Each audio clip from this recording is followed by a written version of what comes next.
আজকে আমরা শিরকের কথা বলি বিদায় আমাদেরকে ওহাবি বলা হয়, শুধু শিরকের কথা বলি বিদায়। আরে আপনি একটা লজিক আপনাকে বলি, তাবিজ ব্যবহার করা শিরক হতেও পারে নাও হতে পারে, এটা আপনার থিওরি নিয়ে যাই। আমাদের নজরে তাবিজ ব্যবহার করা শিরক, কিন্তু আপনাদের সমাজের বড় বড় হুজুর যারা তাবিজের ব্যবসা করে তাদের নজরে হালাল। তারা না হালাল না হলে হারাম ব্যবসা করে, তাহলে তাদের কাছে হালাল, ধরেই নিলাম তাদের কাছে হালাল। এই লোকগুলা যারা তাবিজকে হালাল বলে, দেখবেন তাদের অধিকাংশ লোক জর্দাখোর, তারা জর্দা দিয়ে পান খায়। খায় কি খায় না? তাহলে জর্দা কি হালাল না হারাম? তাহলে একটা লোক হারাম খাচ্ছে, তাহলে তার হিতাহিত জ্ঞান কি করে কাজ করবে এটা শিরিক কি শিরিক না সে কি বুঝতে পারে যে ব্যক্তি প্রকাশ্যে হারাম খায়? তাহলে আপনি তার কাছ থেকে মাসলা নিলেন। আচ্ছা দেখেন এদের ভুলগুলা কি, এদের চরিত্রের মধ্যে অনেক ঘাটতি আছে। এরা অনেক কিছু করে, এদেরকে মানুষ সেজদা পর্যন্ত করে, এদের পায়ের বৃদ্ধ আঙ্গুলটা চুষে পর্যন্ত খায়, এরা মানুষকে মুরিদ বানায়, এরাই তো তাবিজের ব্যবসা করে না? তাহলে আপনি বলছেন যে এগুলো তো জায়েজ নাই, তাহলে এইগুলো যে জায়েজ নাই, এই লোকগুলোর দ্বারা এই পাপগুলো যখন প্রকাশ পাচ্ছে, তাহলে আপনি কেন তাবিজের মাসলাটা তার কাছ থেকে আপনি নিতে চাচ্ছেন বলেন? যারা পীর মুরিদের ব্যবসা করে তার কাছ থেকে আপনি মাসলাটা নিচ্ছেন, তারা বলছে জায়েজ। এত বড় হুজুর তাবিজ দেয়, এটা কি শিরক কিনা? কিন্তু আমরা দলিল প্রমাণ পাচ্ছি যেটা শিরক। এখন আমাদেরকে দলিল প্রমাণের ভিত্তিতে তো চলতে হবে। আমি আপনার অন্তরের মালিক নই, আপনি তাবিজকে শিরক মানে নেন নাই, এটা আপনার সাথে আল্লাহর ফয়সালা হবে। আমার বলার ছিল আমি বলে দিলাম। আমাকে আমাদের হুজুররা বলেছে, অন্তর মেনে নিয়েছে, আমরা তাবিজ কবজ ছেড়ে দিয়েছি, কোনোদিন এগুলোর মধ্যে জড়াই নাই, কোনোদিন ইনশাআল্লাহ কিয়ামত পর্যন্ত জড়াবো না। তো ধরেন একতলাফি মাসলা, কেউ বলছে জায়েজ, কেউ বলছে জায়েজ নাই, আর যারা বলছে জায়েজ নাই তারা বলছে শিরক। এটা কত বড় মারাত্মক কথা। আর যদি হারামও বলতো তাহলে একটু সন্দেহ ছিল, যে যাকে একজন বলছে হারাম একজন হালাল, কিন্তু একদল বলছে শিরক। যদি শিরক আপনার দ্বারা হয়ে যায় নাজাত নাই। তাবিজ কবজের ব্যাপারে আপনি সন্দিহান, বাচ্চাদের কপালে যেখানে কালি দেন এই সম্পর্কে আপনাদের ধারণা কি? এই কালি কেন দেন? বলছে বদনজর থেকে বাঁচাবে। এই কালির ক্ষমতা আছে বদনজর থেকে বাঁচানোর? তাহলে আল্লাহ কোরআন নাজিল করেছে কেন আপনি বলেন? আল্লাহ সুবহানাহু ওয়া তাআলা মুহাম্মদ সাল্লাল্লাহু আলাইহি ওয়াসাল্লামকে শিক্ষা দিলেন কোরআন, যে বদনজর থেকে বাঁচার জন্য তোমাকে কোন সূরা কোন আয়াত পড়তে হবে, এটা মুহাম্মদ সাল্লাল্লাহু আলাইহি ওয়াসাল্লাম আমাদেরকে শিক্ষা দিয়েছে। আর যারা আপনাকে শিক্ষা দিয়েছে কালি লাগাতে হবে, তারা কোন ধর্মের? তাহলে হিন্দুর ধর্মেরটা আপনি যখন বুঝেন যে এটা শিরক, এখন আমি বললাম এখানে কালি লাগানো শিরক। আরো মজার বিষয় আপনাকে বলি, মানুষের অন্তরের মধ্যে শিরক কিভাবে গেঁথে যায় আপনি দেখেন। কিছু মহিলা আছে চালাক মহিলা, সে কালি কপালে দেয় না, কালি দেয় পায়ের তলে। কোথায় দেয়? কানের নিচে। আচ্ছা এটা কেন? দেখেন কালীর পূজারী, এক হিন্দুরা হচ্ছে ডাইরেক্ট কালীর পূজারী, আর এরা হচ্ছে কালীর পূজারী।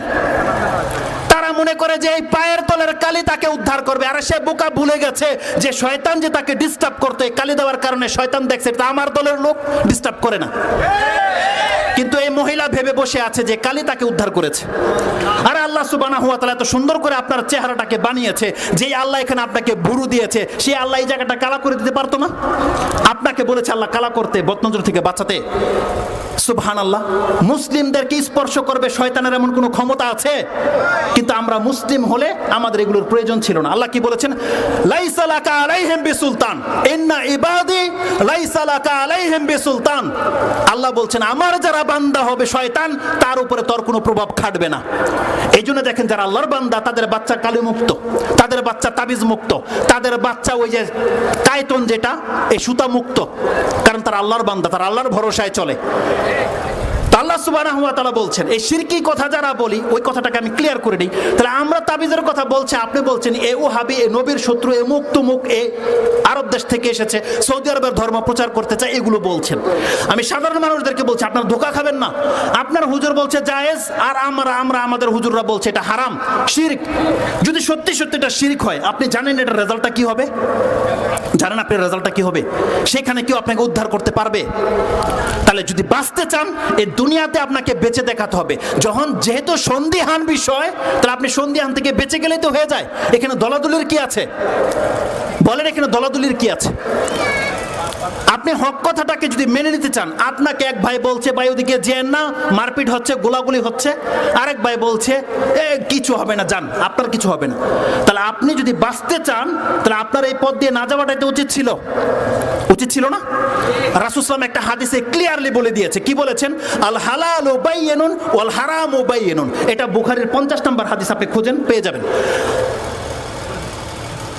যার নাম হচ্ছে সাহাবী, যেটা বর্ণনা করছে লম্বা হাদিস, এই টুকরাতে রয়েছে আল হালালু বাইয়িনুন ওয়াল হারামু বাইয়িনুন। নোমান বিন সাবিত, প্রসিদ্ধ হাদিস এটা।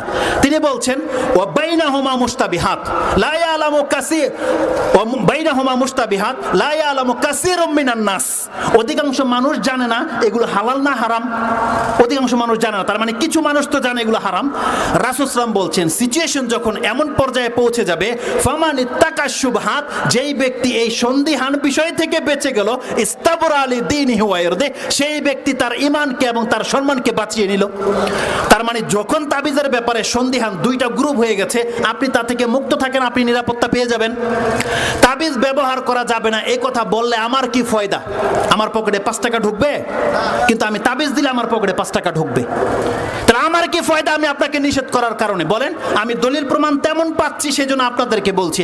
আমাদের হুজুররা কি ফায়দা? আমরা কি 5 টাকা দিয়েছি যে তাবিজ যারা ব্যবহার করবে তারা দেবে এদেরকে 10 টাকা, আর তাবিজ যারা ব্যবহার না করবে তারা আমাদেরকে দিবে 10 টাকা? এমন হয়? তাহলে আমাদের কি ফায়দা? আমরা শুধু আল্লাহর স্বার্থে আমরা পাচ্ছি দলিল এরকম, এই জন্য আপনাদেরকে নিষেধ করছি। তো এটা আমার মূল বিষয় নয়। আমাদের মাসলা আপনি নিতেও পারেন, নাও নিতে পারেন। আপনার অন্তরের মালিক আল্লাহ এবং আপনি। আমরা জোর করবো না আপনাদেরকে কোনো কিছু। আমাদের কাজ হচ্ছে শুধু বলে দেওয়া। যেমন বাতিলপন্থীরাও তাদের মেসেজ আপনাদের কাছে দিচ্ছে, আমরা কিন্তু লাঠি নিয়ে তাদেরকে বাইরেতে যাইনি। প্রয়োজন হলে আপনি গ্রহণ করেন, না করেন আপনার ইচ্ছা।